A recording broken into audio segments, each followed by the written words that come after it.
What's up, guys? It is Ben with Ben's Election Predictions, and we are on day 2, and we're going into the second GOP primary, which is New Hampshire. So after Iowa, it will go to New Hampshire, and I frankly do think that New Hampshire is going to be the second most important state, and that is just due to the order of how the primary season goes. Even though that Iowa and New Hampshire, they don't have most number of the most number of delegates in the total primary. That's going to start with California and go Texas. The order and the momentum building is key in the 2024 primary, and we saw this in in 2016 and in 2020. We saw Biden actually underperform in Iowa and in New Hampshire, and South Carolina, saved him. But I think in the 2024 GOP primary, I think Iowa and New Hampshire will be very important in just determining if Trump is going to run away with it, or is it going to be closer than we think, and these Trump alternatives might have a chance, and are they going to coalesce around one candidate potentially? So I think the first thing to point out here is, like, looking at the average of polls on 538, is look at where Trump is right now. He's at 44%, which, as far as I know, and correct me if I'm wrong in the comments, I think this is the lowest average in a given state out of all 50 states. Because if we, for example, were to look at the national race, we can see that Trump is at 57%, and he's closing into 60%. Some polls have him at 65%. So we see in the early states, like in Iowa, Trump's at around 49%. But in New Hampshire in particular, we see that Trump is underperforming where he is nationally. And I do think this is important, because if any of the Trump alternatives have a chance against Trump, who is the clear front runner in the betting markets, in the polls, just in the national narrative, even in the money game, in the endorsement game, it's clear that Trump is best positioned to win. But let's dive into kind of where the polls stand and anything else that we should cover here. So you can see that earlier on in the year, this goes all the way back to March and April, that Trump and Desantis were kind of the clear front runners in this race, with Trump being higher than DeSantis was here, and all the other candidates were in the single digits here. We can see that there has been a change here. So Nikki Haley, when she announced, she got that bump. Nationally, she was at around 10%. In the early states, maybe a little bit lower than that. But after her two pretty strong debate performances, she's kind of caught fire. So you see she's trending up in the right in the right direction. DeSantis' long-term trend has been down, but you can see recently that he was under 10%. He has been pulling up recently, and I think that is result of a lot of money being poured in from the DeSantis campaign, also from the Haley campaign, into these early states and into New Hampshire.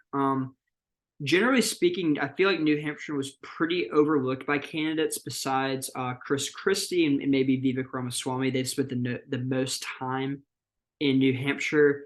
And you can see that Chris Christie, a candidate that I can say with complete confidence has no chance of being the Republican nominee, and definitely not the president 2024, is polling at 9%. So he's going to be pulling support from someone here.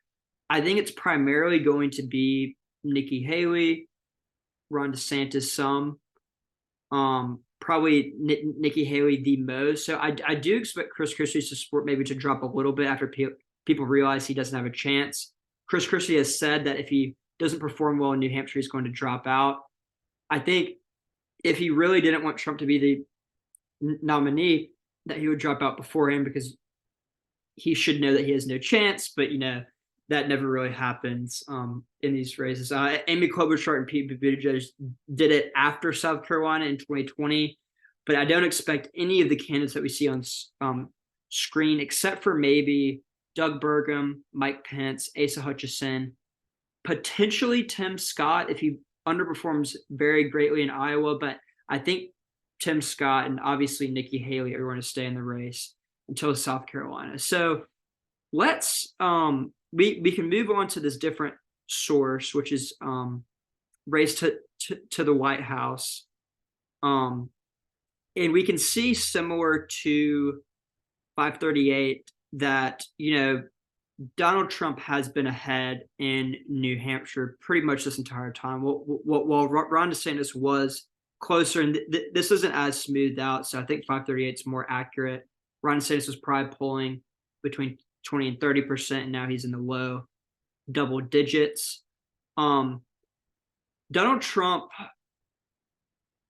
I think, probably has a stronger chance of winning in New Hampshire right now than he does in Iowa. Obviously, he has a very strong chance in both because there's such a crowded field.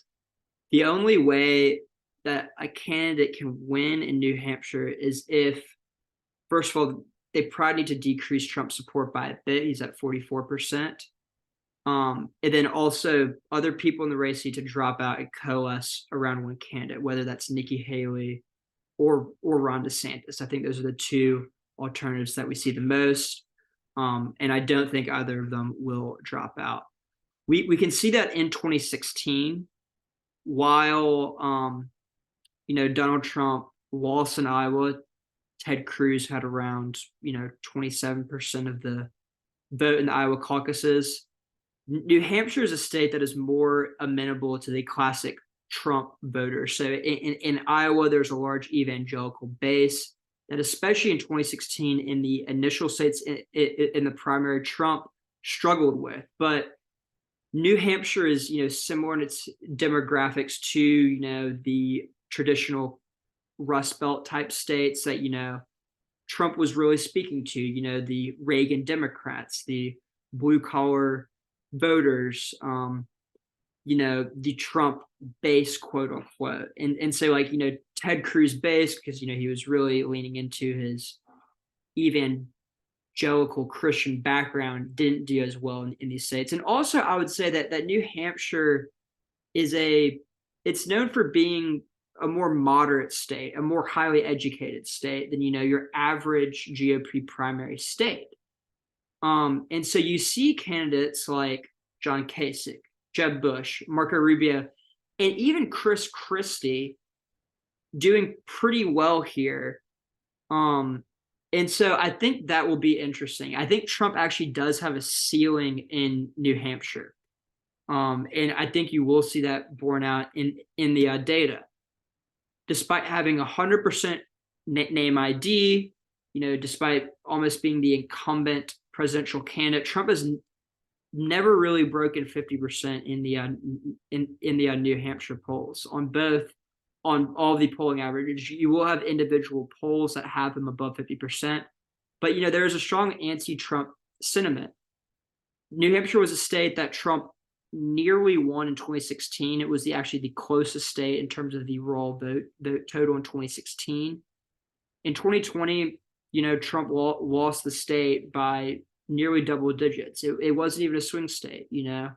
I think maybe the Trump campaign wasn't campaigning as much, but we've seen kind of the highly educated country club conservative moderate Republican suburban mom voter really turn against Trump. And those are people that are going to be turning out in New Hampshire. However, Trump has his base on lock, which is between 40 and 50%. I showed this exercise in the last video on Iowa, but I think it also applies to New Hampshire, because I think the early states, they included,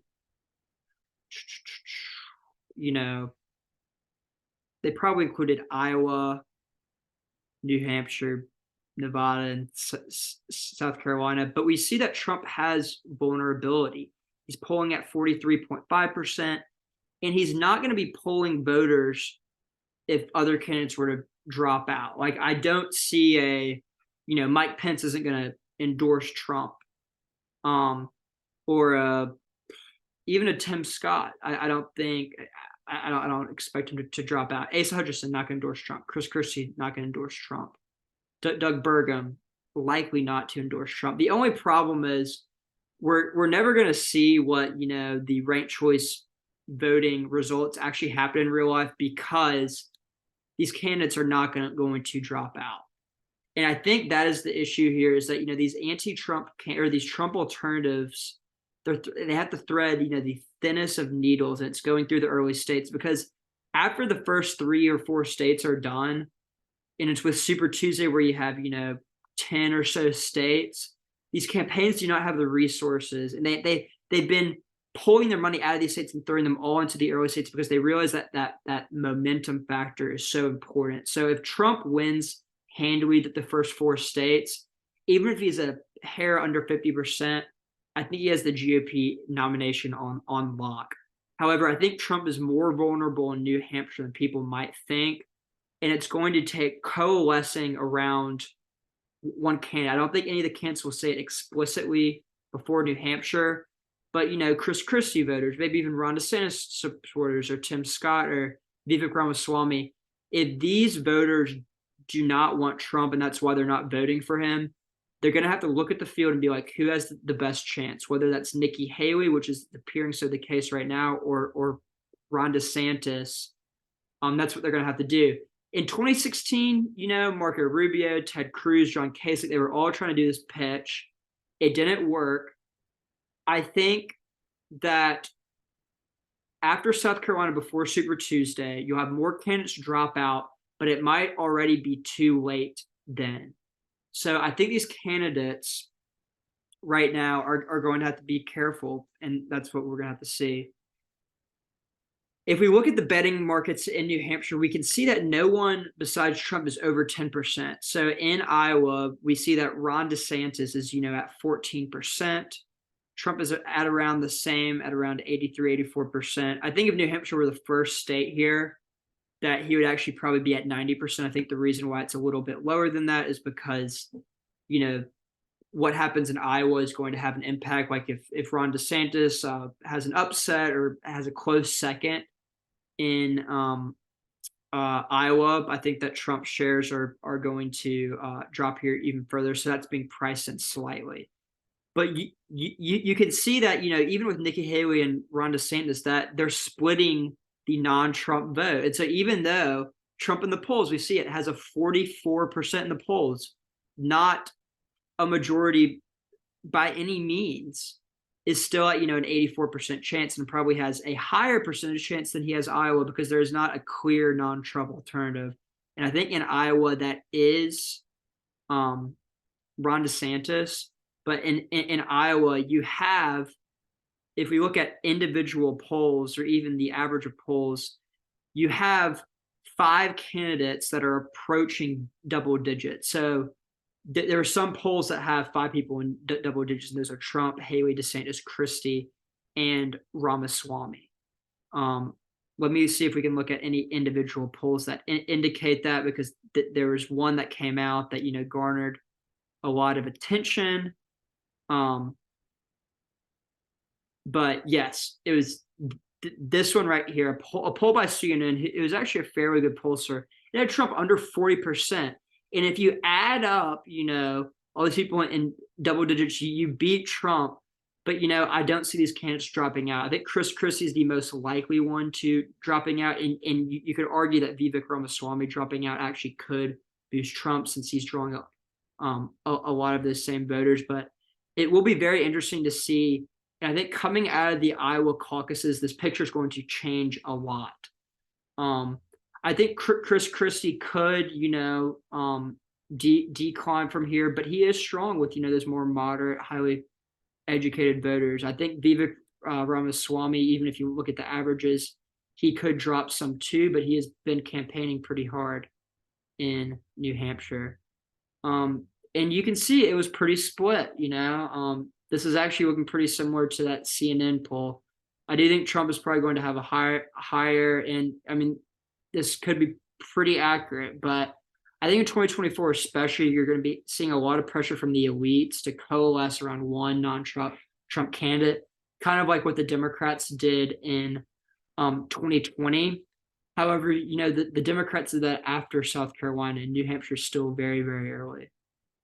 So I'll be providing more commentary on New Hampshire and all the ins and outs of that as we get closer to the time, but I just wanted to start with an initial review of it. Let me know your thoughts in the comments, and drop a like and hit that subscribe button, and be on the lookout for a new video on Nevada and South Carolina and the overall race and all the ins and outs of it and everything else later. Thank you, guys.